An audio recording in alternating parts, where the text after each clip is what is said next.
চারিদিকে সবুজ আর সবুজ ধান গাছ হয়েছে। টাটা, কেমন লাগছে বলো প্রকৃতিটা? খুব সুন্দর, চারিদিকে ধান গাছ, দেখতে দারুণই লাগছে। আকাশটা খুব সুন্দর লাগছে, খুব সুন্দর। এখন কিন্তু 5টা বেজে গেছে, ওয়েদার অনেক চেঞ্জ হয়ে গেছে, তাই কিন্তু সন্ধে হলেও এখানটা এত আলো, এত ভালো লাগছে দেখতে।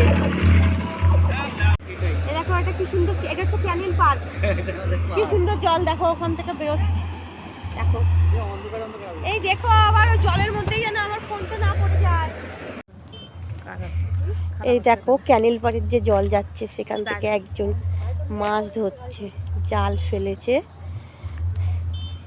জালটা উঠলে দেখা যাবে কি কি মাছ আছে। অবশ্য এখনো জানি না মাছ পড়েছে,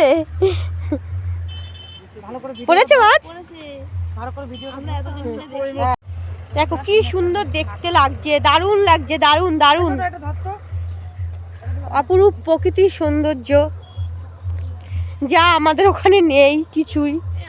কারণ আমরা থাকি হচ্ছে চন্দননগর, সেখানে এরকম তো নেই। তো এখানে এসে ভালোই লাগছে, খুবই সুন্দর লাগছে।